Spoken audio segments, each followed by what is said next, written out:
আমি 12টা বছর হয়ে গেল আমি কোনো বিয়ের অনুষ্ঠান বাড়িতে খানা খেতে যাই না, ছেড়ে দিয়েছি। তার কারণ কি জানো? নাংটামার কারণে। নাংটাগিরি। একটা প্যান্ডেলে ছেলে মেয়ে একসাথে খাচ্ছে, তাদের পোশাক দেখে, মায়েদের পোশাক দেখে শয়তানরাও লজ্জা পায়। আমি যাওয়া ছেড়ে দিয়েছি। বিয়েতে গান বাজনা করে, বেটার বিয়েতে পণ লিচ্ছে, আমাদের মতো মৌলবীকে হারাম খাওয়াবে, আর আমি সেই অনুষ্ঠানে বসে খাবো। আমি আল্লাহর কাছে জবাব দিতে পারবো না, আমি পারবো না। ওই জন্য আমি বিয়ে খাওয়া ছেড়ে দিয়েছি। আমাকে একজন দাওয়াত দিয়েছে খুশি করে, হুজুর আমার বেটার বিয়েতে যাবেন, কোথায় হচ্ছে? অমুক জায়গায়। যাবো ইনশাল্লাহ। সুন্নত তরিকায় বিয়ে তো বাবা। বলে জি, 1 টাকা পণ লিনি। আমরা আলহামদুলিল্লাহ। আমরা বরযাত্রী কত যাবে বাপ? বলে ওই বরযাত্রী আমার একটু লোকজন বেশি তো 350টার মতো যাবে। আমরা তোর বিয়েটাই খাওয়া হারাম। কি কায়দা বলুন তো? পণ লবো না, তোর বীজ কিন্তু অন্যদিকে মারবো, এই দিকে মারবো না, এরকম করে ঘুরিয়ে তোর বীজ মারবো।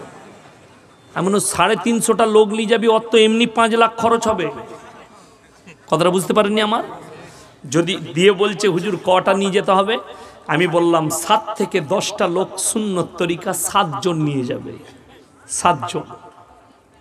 আমার বিয়েতে আমার শ্বশুর বলেছে কজন আসবে, আমি বললাম চিন্তা নাই, 2 জনের খানা করলে আমরা 7 জন যাব, ভাগ করে খেয়ে নেব। বলে আমরা তোমাদের যতগুলো আসবে আগের দিনে 3 দিন আগে বলে দিবে, আমার 200টা যাবে না 300টা যাবে, ইনশাআল্লাহ 100 টাকা কেজি চালের বিরিয়ানি খাইয়ে দেবো, খেয়ে চলে যাবে। তোমার যত পারবে আসবে, আমার 7টার বেশি যাবে না। কেন? বড় কষ্ট লাগে। যে বাপ 18 বছর পর্যন্ত বিটিকে পেলেছে, খাইয়ে মানুষ করেছে, সে তোমার হাতে তুলে দিচ্ছে, আর তোমরা আমি দিনাজপুরের খবর জানি, মুর্শিদাবাদের খবর জানি, মালদার খবর জানি, বিয়েতে জামাইকে জমি বেচেও মোটরসাইকেল লাগে। রাগ করছেন?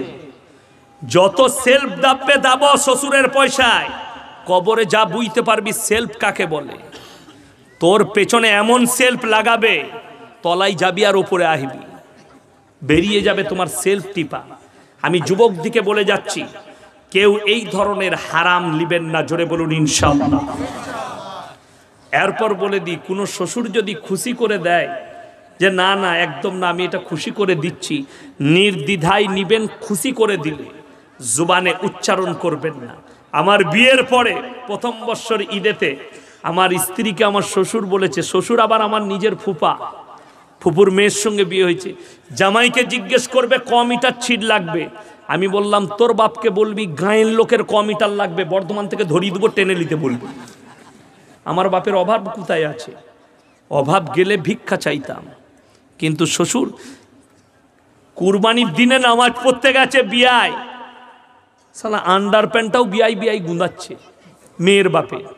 জামাই নামাজ পড়তে গেছে, লুঙ্গিটাও গুঁদাচ্ছে। বুঝলি? আমার আব্বাজি শিক্ষা দিয়েছে, জীবনে একটা গেঞ্জি পর্যন্ত চাইবে না, বরঞ্চ তোমাকে আল্লাহ দিয়েছে, তুমি খোঁজ রাখবে, রমজান মাসে ঈদেতে তাদের কাপড় জামা তুমি পৌঁছাবে। বড় কষ্ট লাগে। আমি মালদার কথা বলছি, আপনাদের এখানে কি হয় জানি না। সেদিনে কোথায় ওই জায়গাটা, বীরভূম, বিয়ে হচ্ছে, স্টেজে বিয়ে মালদাতে। আমাকে মোটামুটি আর জীবনে ওরা দাওয়াত দিবে না। আমাকে যারা একবার দাওয়াত দেয়, আমি এমন ছিলে দিই, আমাকে জীবনে দাওয়াত দেয় না। আমি ওই যে অন্যায় সহ্য করতে পারি না। স্টেজে বিয়ে হচ্ছে, শুনেলেন বিয়ের কায়দাটা, মৌলবীরা শুনলেও অবাক হয়ে যাবেন। সেখানে আমি চিন্তা করছি যে আলেমরা থাকে, তারা প্রতিবাদ করে না। কেন করে না? কাকে ভয়? আমি তাদেরকে বলবো চলে যাও স্টেজ ছেড়ে, এই নিকাহ পড়ানো যাবে না। কষ্টর বিষয় বলে দিই। বলছে অমুকের পুত্র তোমার সহিত 80,000 টাকা দেলমোহর, 200 টাকা লগদ, 88,800 টাকা কি 79,800 টাকা ধার। আমি বললাম হ্যাঁ বে, 200 টাকায় বউ পাওয়া যাচ্ছে। আমি বললাম বাবা আমার পকেটে 800 টাকা আছে, তো আমার ঘরে একটা বউ আছে, আর 3টে লিলি হবে, 4টা জায়েজ আছে। তো আমি 200 টাকা করে 3 দুগুণে 600 টাকায় আর 3টে লুবো। আর ইউটিউবারওয়ালাদিকে বললাম, বাবা এই জলসাটা ছাড়িয়ে না, আমার বউ শুনলে তাহলে রেগে যাবে, মনে মনে করবে হুজুরের আবার ইচ্ছা গেছে বিয়ে করার। কিন্তু না, আমি বুঝাতে চাইলাম, বাবুরা শোনো, 200 টাকা দেলমোহর কোন মৌলবীকে জিজ্ঞেস করেছো? কে বললে তোমাকে 80,000 টাকা দেলমোহর করতে? কিন্তু ব্যাপার তো আলাদা, গোলমাল। সে পনলিছে 3 লাখ বলে মেয়ের বাপ বলেছে 80,000, 80,000-এর মধ্যে আবার 200 টাকা লগদ। শোনো, যে সময়টা চলছে মিনিমাম 5,500 টাকা হতে হবে দেলমোহর। এবং সকল যুবককে বলছি, এবং মেয়ের বাপ ছেলের বাপ শুনে যান, মহারানাটা এমন একটা জিনিস, লগত আদায় করে দাও, কোরআনে আছে। যদি ইজমার ওপরে এসছে, উলামারা বলেছেন যদি তুমি আদায় করতে না পারো, গরিব হও, স্ত্রী কিংবা যদি বলে দেয় আপনি মহারানা দিলেন, প্রথম রাত্রিতে স্ত্রী ওই টাকাটা আপনার হাতে তুলে দিল, এই টাকাটা আমি আপনাকে দিচ্ছি, আপনি খরচা করুন, আপনি নির্দ্বিধায় আপনার জন্য হালাল খরচ করুন। জোরে বলুন সুবহানাল্লাহ। কিন্তু কেউ যদি মনে করেন লোককে দেখানোর জন্য 1 লাখ টাকা দেলমোহর করব, আর 1 লাখ টাকা দেলমোহর করার পরে লোকের পরে ক্ষমা চাই লুব, ক্ষমা চাওয়ানোর জন্য 1 লাখ টাকা দেলমোহর করা হারাম। ক্ষমা চাওয়ানোর জন্য যে চাই লুব পরে ক্ষমাটা না, শুনেলেন। এরপরে আল্লাহ নবী জানাবে মুহাম্মাদুর রাসূলুল্লাহ, সকলে বলুন সাল্লাল্লাহু আলাইহি সাল্লাম, নবীজির মেয়েকে প্রথম বিবাহের প্রস্তাব কে দিয়েছিল জানেন? হযরতে উসমানে গনি রাদিয়াল্লাহু তাআলা আনহু। ইয়া রাসূলুল্লাহ, আমি আপনার মেয়ে ফাতেমাকে নিকাহ করতে চাই। নবীজি কি উত্তর দিয়েছিলেন জানেন? সুন্দর উত্তর, জোরে বলুন সুবহানাল্লাহ। এই উত্তর পৃথিবীর কেউ দিতে পারবে না। নবীজি বললেন, হে উসমানে গনি, তুমি ফাতেমার থেকে ভালো বিবি পাবে, জোরে বলুন সুবহানাল্লাহ, আর ফাতেমা তোমার থেকে ভালো স্বামী পাবে। কত সুন্দর উত্তর নবীজি। হযরতে উসমানে গনি হাসতে হাসতে চলে গেলেন, হযরতে আলীকে ডাক দিলেন, নবীজি আলী, আমার মেয়ে ফাতেমার সঙ্গে তোমার নিকাহ দেওয়া হবে। ইয়া রাসূলুল্লাহ, আমি রাজি আছি। বলে কিন্তু তোমাকে দেলমোহর আনতে হবে। ইয়া রাসূলুল্লাহ, আমার কাছে তো টাকা নেই। বলে না, যে কোনো উপায়ে নিয়ে এসো। তিনি গেলেন, তেনার যুদ্ধের জামাটা নিয়ে মার্কেটে চলে গেলেন বিক্রি করতে। হযরতে উসমানে গনি রাদিয়াল্লাহু তাআলা আনহু বুঝতে পেরেছেন হযরতে আলীর কাছে পয়সা নেই দেলমোহরের, ওই জন্য জামা বেচতে এসেছে। কাছে ডাকলেন, ও ভাই আলী, কা বাত হ্যায়? বলে এই জামাটা বিক্রি করবো, এসো আমার কাছে, আমাকে দাও। কত? 10 দিরহাম। কিনে নিলেন। যাও, তুমি চলে যাও। টাকা পেয়েছো? জি। কিছু দূর গেছেন, আর হযরতে উসমানে গনি আবার ডাক দিলেন, ও ভাই আলী, এখানে এসো।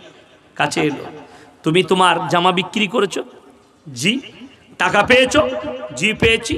বললে, হে আমার ভাই আলী, এই জামাটা আমি তোমাকে হাদিয়া করছি, উপহার দিচ্ছি। জোরে বলুন সুবহানাল্লাহ।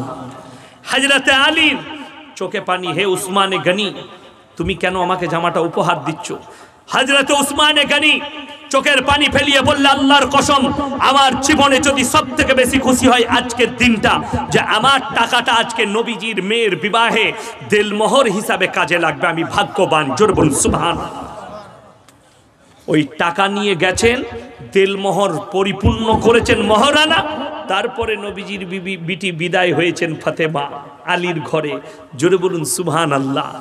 আর আজকে বড় কষ্ট লাগে, যারা বলছেন মৌলবীর কথা শুনবো না, বেটার বিয়েতে যারা পণ নিতে চান, তাদেরকে অনুরোধ করব, এক কাজ করবেন, যাদের পয়সার খুবই প্রয়োজন, বেটার বিয়ে দিতে পারছেন না, কমপক্ষে ভালো করে মোজদারিগুলো চেঁচে নিয়ে একটা শাড়ি পরবেন, দিয়ে এইখানে কদুবাড়ি মোড়ে যে টোলটা আছে, টোলে গিয়ে হাততালি মারবেন, লরিওয়ালারা গাদা টাকা দিবে। অনেক ভালো কাজ। হিজড়ে সাজবেন, হিজড়ে। কেন? আপনি তো বেটা পয়দা করতে পারেন না, পাঁঠা পয়দা করেছেন। যারা বেটার বিয়েতে পণ নেয়, ছেলেটার গলায় গামছা দিয়ে হাঁটে নিয়ে যাবেন, আমার পাঁঠাটাকে বিক্রি করতে নিয়ে এসছি, পয়সা নেই আমার কাছে, পাঁঠা বেচবো। বড় কষ্ট লাগে। তুমি পণ নিবে, যদি বলেন আমার ছেলের বিয়ে দিচ্ছি, ছেলে খাবে কি, তাইলে হারাম করতু নামাজ পড়ে করলি কি? তোর তো আল্লাহর প্রতি বিশ্বাস নাই। রুজির মালিক সকলে বলুন কে? আল্লাহ। বলে দিই, আমি যখন প্রথম জীবনে আমার লখনৌ থেকে পড়েছি, যখন আমি পড়ি, আমার মা ফোন করে বলল তোমার বিয়ে ঠিক করেছি তোমার ফুফুইতো বোনের সঙ্গে। তখন আমি পড়ি, আব্বা টাকা পাঠায়। তখন আমার পড়ার জীবন। ফিরে এলাম, মাদ্রাসায় লাগলাম। কত বেতন জানেন? মাত্র 2000 টাকা। কত বললাম? 2000 টাকা। আমি আব্বাকে বললাম আমি যে এখন বিয়ে করব, আমার 2000 টাকায় কি করে সংসার চলবে? আব্বাজি বললে তুমি আলেম মানুষ, আল্লাহর উপরে ভরসা করো, কোরআন হাদিস চর্চা করতে লাগো, আল্লাহ বরকত দেবে, রুজির মালিক আল্লাহ, তুমি নও। তুমি ওই 2000 টাকায় তোমার 2 লাখের মতো হবে। যেদিনে বিবাহ করলাম 6 মাস যায়নি, শুনেলেন আল্লাহর কুদরত। আল্লাহ আমাকে পশ্চিম বাংলার স্টেজে আমার অভিভাব ঘটিয়ে দিলেন। বড় কষ্ট লাগে। তার পরের মাস থেকে আমার হেডমোল্লা আব্দুল মুজিদ ভাই, খাগড়াগড়ে হেডমোল্লা ছিলেন, আমার 4000 বেতন করে দিলেন। বলে বিয়ে হয়েছে ইয়াসিন, তোমার বেতন বাড়াতে হবে। তারপরে করে দিলেন 4500। তারপরে আল্লাহ বরকত এত দিয়েছে, যদি সারা রাত সিজদায় পড়ে থাকি আল্লাহর শুকর আদায় করে শেষ করা যাবে না। আজকে মানুষ আল্লাহ শুকর আদায় করে না বলে আল্লাহ নিয়ামত কেড়ে নিয়েছে। রুজির মালিক আল্লাহকে বিশ্বাস করতে হবে। যারা মনে করেন আমি ইনকাম করে খাওয়াই, তারা শুনেলেন আপনাদিকে বলে যায়, তাহলে শুনো, এই গঙ্গারামপুর বাজারে আমি সকালবেলায় প্রমাণ দেব, 100টা বড় লোক আর 100টা কোটিপতি, তাতে হিন্দু হোক আর মুসলিম হোক, আন্ডার প্যান্ট পরে ছুটছে সকালবেলায়। ডাক্তারে বলেছে সুগার হয়েছে, ছোটগা, খেতে পাবে না। কি খাই শুনেলেন? কোটি কোটি টাকার মালিক, কিন্তু রাতের বেলায় পুরা রুটি আর ভেন্ডি ভাজি খেতে হয়, নাহলে করেলা ভাজি খেতে হয়। আর আপনি গরিব মানুষ, জলসায় এসছেন, বিয়ে বাড়িতে গেছেন, আপনার সামনে যেটা আসবে সেটা খেতে পাবে। আমি কলকাতা গেছি বজবজে জলসা করতে, রাত 12টায় জলসা শেষ করেছি। একজন হাজি সাহেব বললে হুজুর আমার বাড়িতে দাওয়াত। আমি চলুন, অসুবিধা নাই। গেলাম। ওই বাড়ি দিনাজপুরে আছে নাকি সন্দেহ। 1 টাকা 2 টাকার নয়, মিনিমাম 20 থেকে 25 কোটি টাকার বাংলো। কত বললাম? তার ম্যানেজার বললে 25 কোটি খরচ হয়েছে। সেরকম বাংলো, ডাইনিং টেবিলে 50 জন বসে খাবে। আর যতগুলো প্লেট লাগিয়েছে সব ব্র্যান্ডেড চাইনার কাঁচের প্লেট। একটা প্লেটের দাম 2200 টাকা। দস্তরখানে কি আছে জানেন? ডাইনিং টেবিলে কাবাব, আপনার গোলদা চিংড়ি, ভেটকি মাছের কোপ্তা, আপনার ভাপা ইলিশ, টেংড়ি কাবাব, চিকেন তন্দুরি, খাসির পোলাও, আপনার চিকেনের বিরিয়ানি, গরুর বিরিয়ানি, হাজারো রকম আইটেম। গিয়ে বসলাম। আমার ড্রাইভার, আমার হাজি সাহেবের কর্মচারী হাজি সাহেব আমার পাশে বসেছে, আরো 2 জন গরিব মানুষ বসেছে, মুয়াজ্জিন যে মসজিদে ঝাড়ু লাগায় সে বসেছে, ইমাম বসেছে, হাজি সাহেব আমার পাশে। আমি বললাম আল্লাহ রুজি মাফে। হাজি সাহেবকে বললাম 1 পিস চিকেন তন্দুরি দেবো, বললাম আমার চলবে না। আমি বললাম ভাপা ইলিশ, বলে ছুয়া চলবে না। খাসি, বলে একদম ভাবাই যাবে না। কি খাবেন হাজি সাহেব? বলে আমার আলাদা আসছে, চিন্তা নাই। তারপরে দেখছি তার কর্মচারী নিয়ে আসছে প্লেটে 2টো রুটি আর একটা বাটিতে করেলা ভাজি। বলে এটা আমার রাতের ডিনার। আমার চোখের মধ্যে পানি এলো। রুজির মালিক আল্লাহ তুমি। ডাইনিং টেবিল হাজি সাহেবের, পয়সা হাজি সাহেবের, প্লেট হাজি সাহেবের, রুজি মেপেছে আল্লাহ আমাদের মতো ফুটো মলবির, কর্মচারীরা ড্রাইভারের, যা পারবি খা। হযরতে জাকারিয়া মরিয়মকে বলছেন ক্বালা ইয়া মারইয়ামু আন্না লাকি হাদা, ওগো মরিয়ম, ভালো মন্দ, আকরন, মুনাক্কা, কাজু কিশমিশ, পেস্তা বাদাম কোথা থেকে পাচ্ছ? মরিয়ম বললেন ক্বালাত হুয়া মিন ইনদিল্লাহ, ইন্নাল্লাহ ইয়ারযুকু মান ইয়াশাউ বিগাইরি হিসাব। আল্লাহ যাকে ভালোবাসেন, আল্লাহ যাকে পছন্দ করেন, তাকে বেশুমার রিজক দান করেন। কোথা থেকে দেব, কেমন করে দেব, আমি আল্লাহ ছাড়া পৃথিবীর কেউ জানে না। জোরে বলুন সুবহানাল্লাহ। রুজির মালিক হচ্ছে আল্লাহ। কোথা থেকে দেবো, কেমন করে দেবো তোমরা টের পাবে না। আমি রুজি দান করি, রুজি আমার উপরে বিশ্বাস করো। ওই জন্যে প্রত্যেকজনকে বলবো যে আসছে নিজের রুজি মেপে আসছে। তোমার সন্তানের যদি বিয়ে হয়, তুমি যদি 100 কোটি টাকা দিয়ে যাও, তার তকদিরে যদি ভিক্ষা করা লেখা থাকে তাকে ভিক্ষা করে খেতে হবে। আর যদি 1 টাকাও না দাও, তোমার সন্তানকে আল্লাহ যদি কোটিপতি লিখে দেয়, তোমার সন্তানকে আল্লাহ কোটিপতি করবে, তকদিরে লিখে এনে। এটা যাদের বিশ্বাস নাই তারা বাড়িতে গিয়ে সূরা দাহর খুলবেন, 29 পারা, একদম প্রথম আয়াত। হালা তাআলাল ইনসানি হিনুম মিনাদ দাহরি লাম ইয়াকুন শাইয়াম মাযকুরা ইন্না খালাকনাল ইনসানা মিন নুতফাতিন আমশাজ নাবতালিহি ফাজআলনাহু সামিয়াম বাসীরা। হে আমার নবী বলো, হালা তাআলাল ইনসানি হিনুম মিনাদ দাহরি লাম ইয়াকুন শাইয়াম মাযকুরা। হে আমার বিশ্ব নবী, পৃথিবীর মানুষকে বলে দাও, তোমাদিকে দুনিয়াতে পাঠাবার পূর্বে তোমার পরিবারে, তোমার গ্রামে, তোমার অঞ্চলে তোমার কোনো কালচার ছিল না। ইন্না খালাকনাল ইনসানা মিন নুতফাতিন আমশাজ নাবতালিহি ফাজআলনাহু সামিয়াম বাসীরা। একজন নারী এবং পুরুষ, স্বামী এবং স্ত্রী একত্রিত করে এক ফোঁটা নিঃশ্বাস দ্বারাই আমি তোমাদিকে সৃষ্টি করেছি। তোমরা তোমাদের স্ত্রী জরায়ুতে এক ফোঁটা পানি নিক্ষেপ করো, তার থেকে আমি আল্লাহ রাব্বুল আলামিন রক্তপিণ্ডলি, রক্তপিণ্ডলি থেকে মাংসপিণ্ডলি, আর মাংসপিণ্ডলি থেকে তার মধ্যে আমি আল্লাহ কৃতি দান করি, তারপরে তার মধ্যে আমি আল্লাহ রূহটাকে ভরে দিই। ওই জন্য আমার আল্লাহ রাব্বুল আলামিন মায়ের গর্ভে যখন সেই বাচ্চা 5 মাস পেরিয়ে যায়, আমার আল্লাহ রূহটাকে ফুঁকে দেয়। জোরে বলুন সুবহানাল্লাহ। যখনই 4 মাস পেরিয়ে 5 মাসে পড়ে আল্লাহ ওই বাচ্চার মধ্যে রূহটাকে ফুঁকে দেয়, তখন দেখবেন বাচ্চা লড়ন চড়ন করে।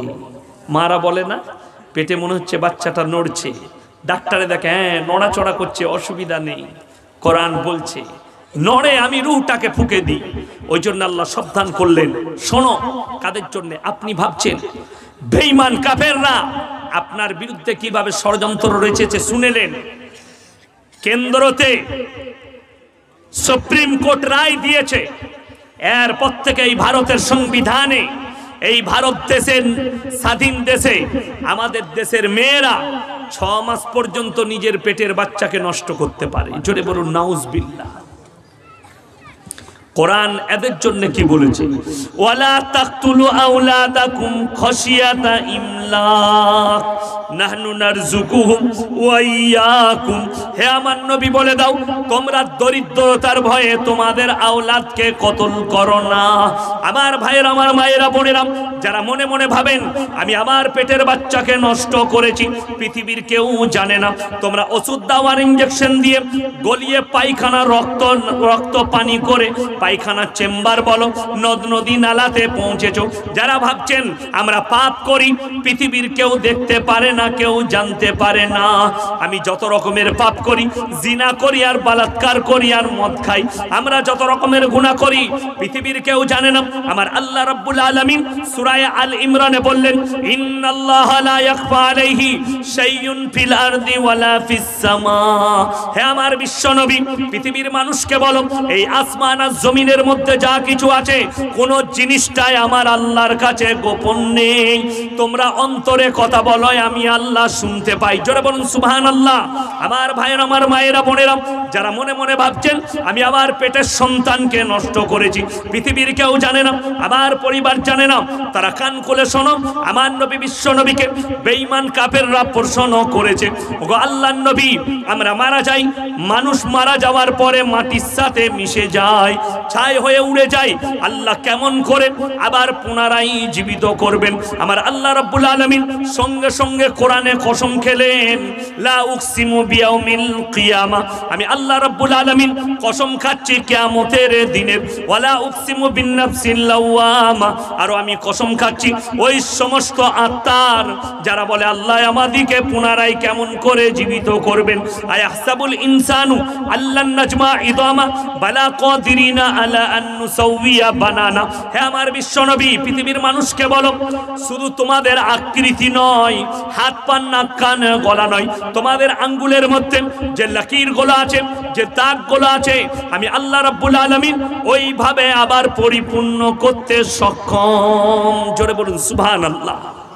আমার ভাইয়েরা, আমার মায়েরা, যারা নষ্ট করে দাও বাচ্চা পেটের, হত্যা করো, কিয়ামতের দিনে আল্লাহ ওই বাচ্চাগুলোকে দাঁড় করাবেন।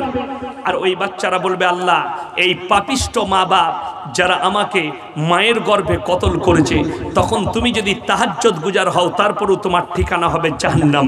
তুমি তখন নামাজি হবে, কিন্তু তোমার সন্তানকে কতল করার জুলুমে তোমাকে জাহান্নামের উত্তর অধিকারী হতে হবে। ওই জন্য নিয়ত করেন, যে আসছে নিজের রুজি মেপে আসছে। জোরে বলুন সুবহানাল্লাহ। বেঈমানদের চক্কর শুনেলেন, আপনি যে কোনো গাইনিক ডাক্তারের কাছে যান, যেমনি যাবেন আর বলবেন, স্যার কটা বাচ্চা নেবো বলুন, একটা ছেলে হলো, আর কটা নেবো? ডাক্তারে কি বলবে শুনেলেন? এ বাবু, ছোট পরিবার সুখী পরিবার। এখনকার শিক্ষিতরা বলছে, ঠিক বলছি না ভুল বলছি? অনেকজন মেয়ের বিয়ে ঠিক করলে জিজ্ঞেস করছে, আচ্ছা কটা ছেলে আছে বলতো? বলে ওই একটাই বেটা, ছেলে পিলে নাই। বলে দারুণ ফ্যামিলি, তাইলে দিয়ে দে। ছোট পরিবার, বলে ওখানে বিয়ে দিয়ে দে। আমার ভাই, ছোট পরিবার সুখী পরিবার, এটা হচ্ছে রং কথা। আমাদের দেশের লোক বলে, জানে, সেদিনে শুনলাম, আমি জলসা শুনছিলাম, কার জানেন? মহান ভাগাপাতজি। তিনি একটা বক্তব্য দিচ্ছেন, ज्यादा खाना खाना और ज्यादा बच्चा पैदा करना ये जानवर का काम है। जोड़े बोलूं नाउज बिल्ला। अरे मोहन भगवत जी, आप हमारे देश के एक बहुत ऊंचे हस्ती है, आपके जबान से ऐसे बात शोभा नहीं पाती। क्योंकि सबसे पहले तो मैं ये बताऊंगा, हमारे मोदी जी अपने माँ का, अपने बाप का 5 नंबर औलाद है। कतटा बुझते पेरेছেন না পারেননি? যোগী জি 4 নম্বর বেটা। সব থেকে বড় জিনিস, বিশ্বকবি কবিগুরু রবীন্দ্রনাথ ঠাকুর, তিনি 9 নম্বর সন্তান, ভাইদের মধ্যে 9 নম্বর। জোরে বলুন সুবহানাল্লাহ। এরা বলছে মুসলমানরা বেশি ছেলে লাই। রবীন্দ্রনাথ ঠাকুর মুসলমান ছিল না কি ছিল? না না, মুসলমান। তা নাহলে অতগুলো ভাই হয়?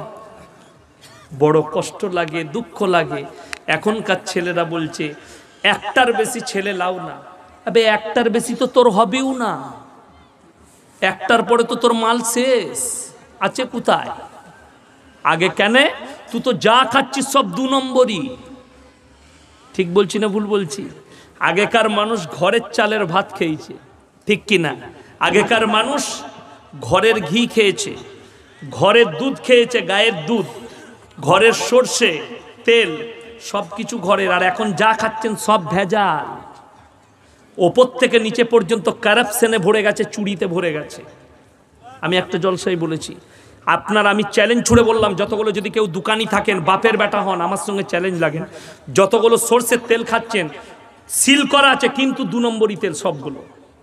সব কলকাতায় আর বর্ধমানে সিল হচ্ছে, ওইগুলো হরিয়ানা থেকে এসে তেলগুলো অর্ধেক বার করে নিচ্ছে, আর অর্ধেক ওই রাইস তেল ভরে তার মধ্যে কেমিক্যাল মিশিয়ে সরষের তেল করে দিচ্ছে। যদি বলেন আমাদের দেশে এত বড় বড় অফিসার আছে, ওরাই তো চোর। আমি বললে খারাপ, আমি বললে ভালো মৌলবি নয়, আমি বললে আমাকে অ্যারেস্ট করবে, করো। সামান্য প্রমাণ দিচ্ছি। আপনারা পেপারে দেখেছিলেন, মোবাইলে দেখেছিলেন, খবরে শুনেছিলেন, কলকাতায় ভাগাত থেকে মরা মুরগি এনে বিরিয়ানি করে রান্না করে খাওয়াচ্ছিল, শুনেননি? গত বছরে ধরা পড়েছিল। সেই লোকটা গেল কোথায়? এখনো তার ফাঁসি হলো না। এটার নাম হিন্দুস্তান। বড় কষ্ট লাগে। ক্যারাপশনটা বুঝিয়ে দিই। আমি একটা জলসায় মুর্শিদাবাদে সেদিনে বলেছি, এখন আমরা এই প্রজাতন্ত্র দিবস পালন করলাম 26শে জানুয়ারি, তাই না? আর ভারত স্বাধীন হয়েছে কত তারিখ? কতই? 1947 সালে 15ই আগস্ট। এখন মনে হচ্ছে এদের অবস্থা দেখে, দেশের অবস্থা দেখে, ইংরেজদের কাছ থেকে আমরা আজাদ হয়নি, ইংরেজরা আমাদের কাছ থেকে আজাদ হয়ে গেছে। এদের যা অবস্থা, কেন বলে দিই আপনাকে, এখনো চ্যালেঞ্জ ছুড়ে যাচ্ছি, হাওড়ার ব্রিজটা কারা তৈরি করেছে? ইংরেজরা না আমাদের মমতা দিদি, ইংরেজরা তৈরি করেছে। বুদ্ধবাবু করেনি, আর জ্যোতিবাবু করেনি, আর কংগ্রেসও করেনি, ইংরেজরা। এখনো পর্যন্ত একটা নাট ইদিক উদিক হয়নি। ঠিক বলছি না ভুল বলছি? আর বিদ্যাসাগর সেতুটা সেই দিনে তৈরি করেছে। খালি রোজ খালি বলছে লাইন জাম, আজকে 19 তারিখ থেকে অমুক তারিখ বন্ধ, খালি ব্রিজে কাজ হবে। হ্যাঁ বে, তোরা যে বলছিস যে আমরা ক্যারাপশন করি না, তাহলে ব্রিজটা ভেঙে পড়ছে কেন? আপনাকে চ্যালেঞ্জ দিলাম, আমার বর্তমানে বলে দিলাম যে ডিবিসি গুলো তৈরি করেছে দুর্গাপুরের ডিবিসি, কি বুঝলেন? ইংরেজদের আমলে যে পিলারগুলো দিয়েছে, যে ইটগুলো গেঁথেছে, আজও পর্যন্ত কোন ছাড়েনি। আর আজকে ব্রিজ তৈরি করছে, কালকে ভেঙে পড়ে যাচ্ছে। বীরভূমে ইলেমবাজারের একটা ব্রিজ রিজেক্ট হয়েছে, আর একটা অজয় নদীর উপরে তৈরি হয়ে গেছে, চালু হয়ে গেছে। ভেদিয়ার ব্রিজ তৈরি হয়েছে, ফাট ধরে গেছে এখন থেকেই। অথচ ইংরেজরা আজ থেকে যখন রেল ব্রিজ তৈরি করেছে, আপনারা যখন যাবেন বোলপুর পার করবেন, তারপরে ভিদিয়ার ব্রিজ পেরুবে, অজয় নদীর ব্রিজ ইটের তৈরি, এখনো ইটটা খসে পড়েনি। কিন্তু এরা আজকে ব্রিজ তৈরি করলে কালকে ভেঙে পড়ে যাচ্ছে। তা না হলে কলকাতার কখনো বেস ব্রিজ ভেঙে পড়ে তৈরি করতে করতে? সেই ইঞ্জিনিয়ারের ফাঁসি দেওয়া দরকার ছিল। ইংরেজরা ফাঁসি দিত, ঘুষ ছিল না, ক্যারাপশন ছিল না। আজকে চুরি চামারিতে ভরে গেছে, আপনি 2 নম্বরই তেল খাচ্ছেন। শুনেলেন? ওই জন্যে বলি, বেঈমান কাফেররা চক্র করছে, এটা কোরআনের বিরুদ্ধে চক্র।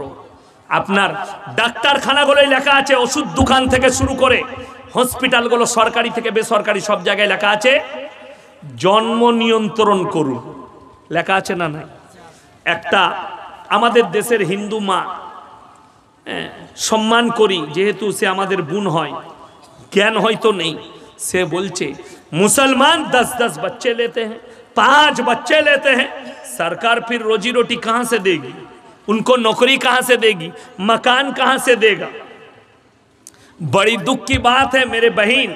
सबसे पहली बात तो मैं ये बताऊंगा कि तुम भगवान पे विश्वास नहीं करती, क्योंकि खिलाने वाला तो भगवान है, लेकिन तुम्हारा विश्वास नहीं है भगवान पे। दूसरी बात यह है कि अगर यही सोच আমাদের দেশের যতগুলো মন্ত্রী, যতগুলো শিক্ষিত লোক বলছে যে ভারতের জন্ম নিয়ন্ত্রণ দরকার আছে, এই ভাবনাটা যদি তোর দাদর লিত, তুই হারাম করার দুনিয়াতে আসতিস না, ঠিক কি না? এগুলো হচ্ছে গুয়ার গোবিন্দ শিক্ষিত।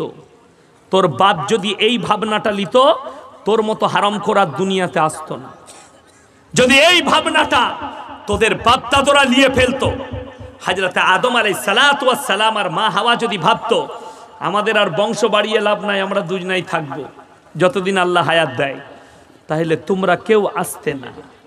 আল্লাহ কোরআনে বলেছে, এক নারী আর পুরুষ থেকে পৃথিবীতে অগন্তি নারী পুরুষ আমি আল্লাহ দান করেছি। জোরে বলুন সুবহানাল্লাহ। তো তুই যখন আসতে পেরেছিস, তাহলে তোর পরবর্তী জন্ম সে কেন আসবে না? বলে দিই, মানুষ কতটা নরমাল হয়েছে, আপনার কাছে কতগুলো বিপদ আসছে শুনেলেন।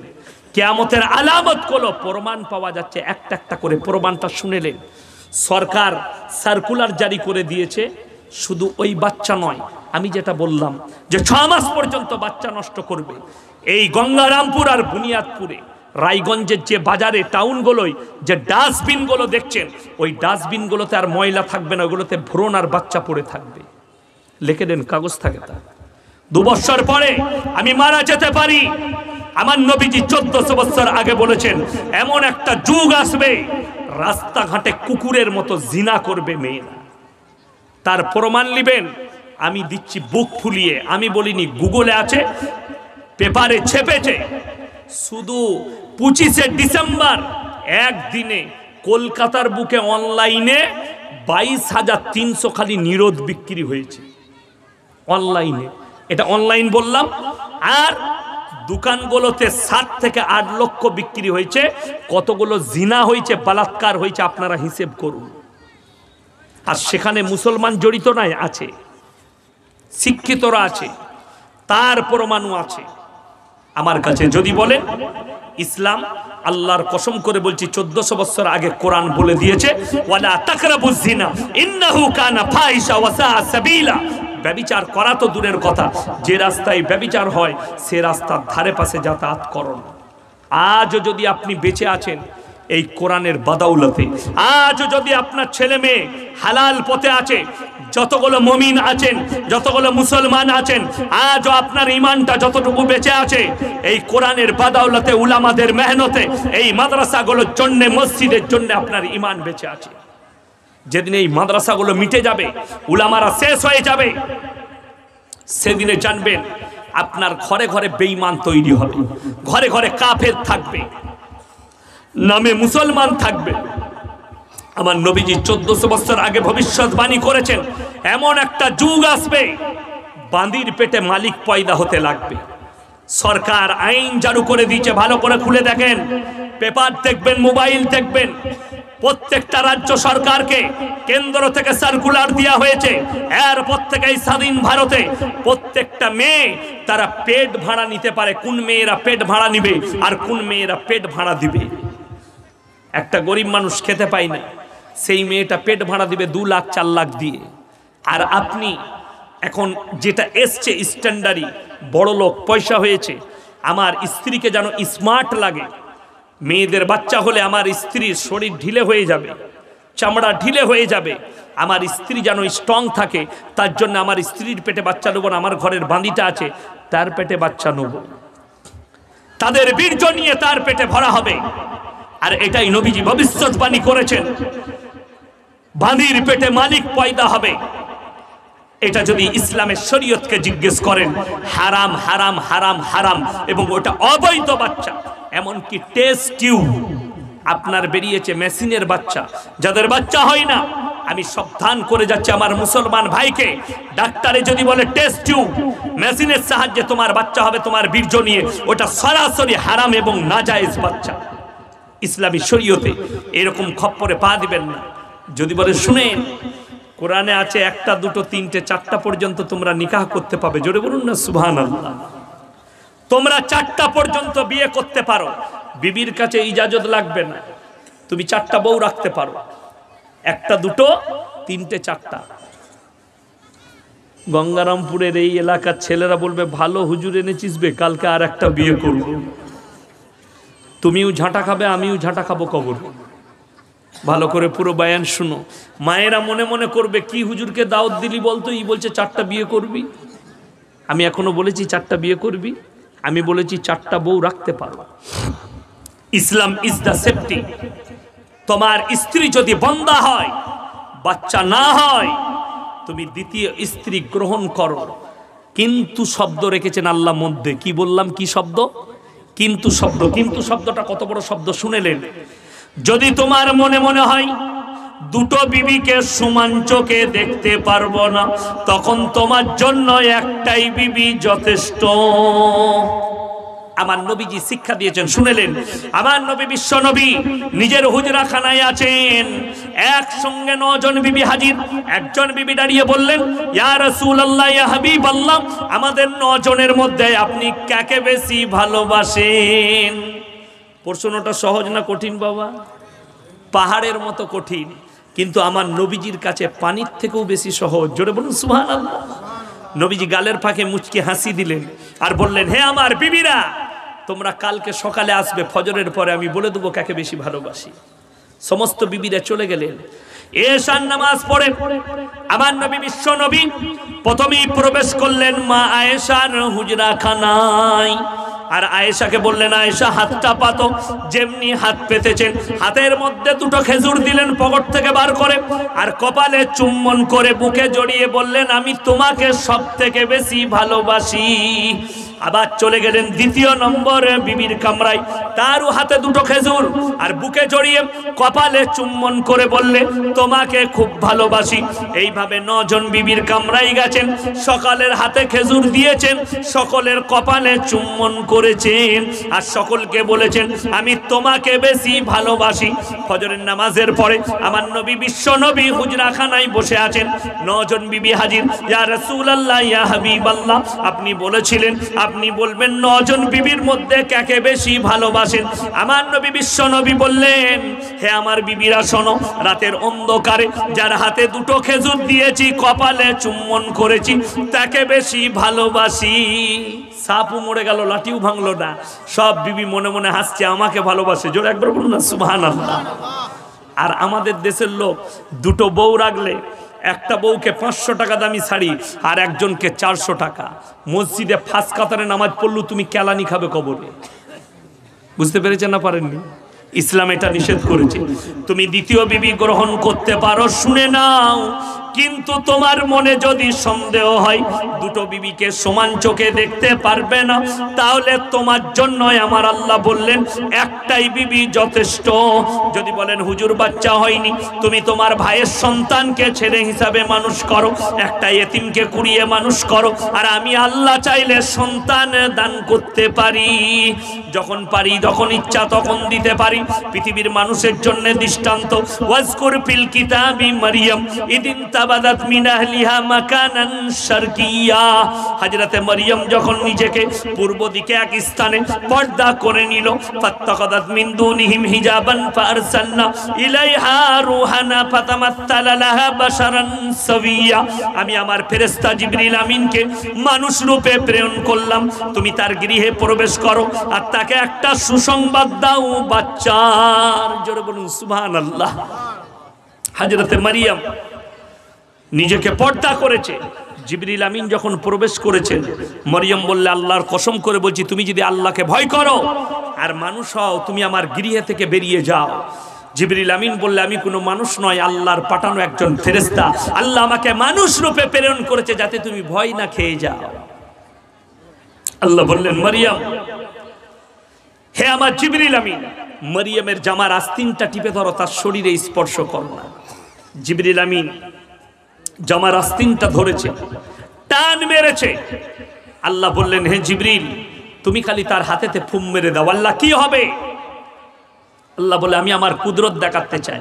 যেমনি ফুম মেরেছেন, আল্লাহ রাব্বুল আলামিন সঙ্গে সঙ্গে মারইয়ামকে 9 মাসের গর্ভবতী করলেন। জোরে বলুন সুবহানাল্লাহ।